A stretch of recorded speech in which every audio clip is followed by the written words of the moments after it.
Nantes. Impact FM, l'info-région avec Olivier Tomezzoli. Journée de grève dans les services publics avec pas mal de perturbations dans les transports en commun ce lundi. Le thermomètre a plongé en cette fin de nuit, ça caille pas mal, de quoi permettre aussi aux pistes de ski de rester ouvertes pour la plupart en ce début de semaine. Et Thierry Neuville mis à l'honneur après son titre de champion du monde des rallyes avec le trophée par équipe remis hier soir lors du Gala du Sport. Lundi 13 janvier, le développement des titres de l'info de l'arrondissement. Présentation Olivier Tomezzoli.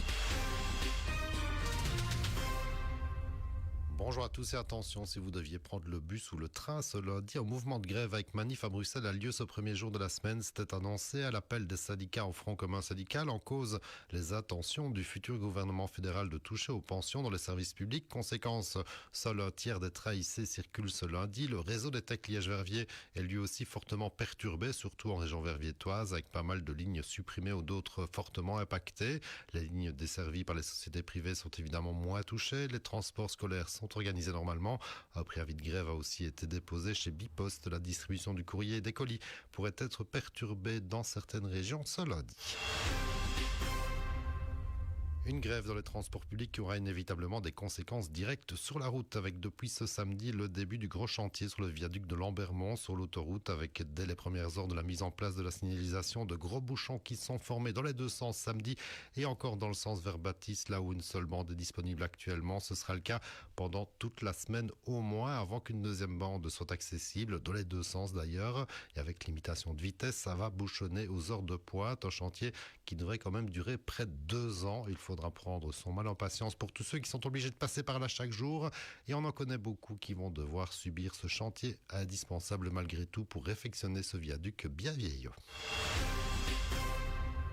Et un petit mot de météo, le temps est sec avec de belles gelées, ce qui a permis de skier sur certaines pistes ce week-end, de même si la couche de neige n'est quand même pas terrible, à une quinzaine de centimètres dans les Hautes-Fagnes. Des pistes sont encore ouvertes ce lundi, à Ovifan notamment pour le ski alpin.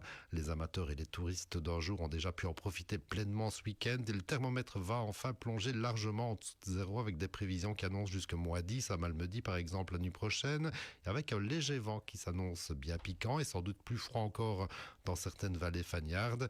Il faisait déjà -7,5 ce matin à 7h à Offray par exemple. Ça va faire du bien à la nature et figer un peu les paysages aussi avant un léger dégel en journée dès le milieu de semaine. Des gels qui aura aussi une influence sur les cours d'eau, où heureusement la situation est revenue à la normale suite à la fin des précipitations en fin de semaine dernière. Il faudra quand même surveiller les niveaux dans les prochains jours, mais pas question de crier non plus à la panique, comme certains médias l'ont fait ce week-end en relayant aveuglément une info partagée par la ville de Malmedy sur sa page Facebook, annonçant qu'Engie, gestionnaire du barrage de Robertville, allait ouvrir des vannes pour faire de la place en cas de besoin de rétention.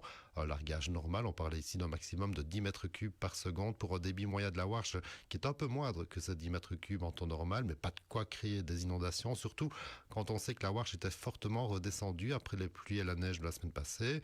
Bref, les réseaux sociaux, c'est bien pour informer rapidement, mais il faudrait aussi informer correctement sans faire paniquer. Ça, c'est un autre débat pour les médias.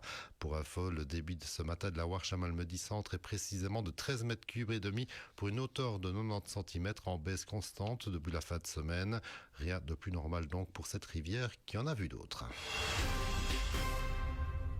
Et on termine avec ce nouveau trophée pour Thierry Neuville, le champion du monde des rallyes, qui a reçu hier soir le prix de la meilleure équipe lors du Gala du Sport, qui récompense les meilleurs sportifs belges de l'année écoulée, prix décerné par les journalistes sportifs belges. Neuville et son équipier Martin Wijndijk ont donc été mis à l'honneur dans cette catégorie équipe, alors qu'on pouvait penser que le pilote de Sainvite serait aussi sacré en individuel, mais c'est Remco Evenepoel qui l'a emporté. Il y avait en effet pas mal de concurrence au niveau national.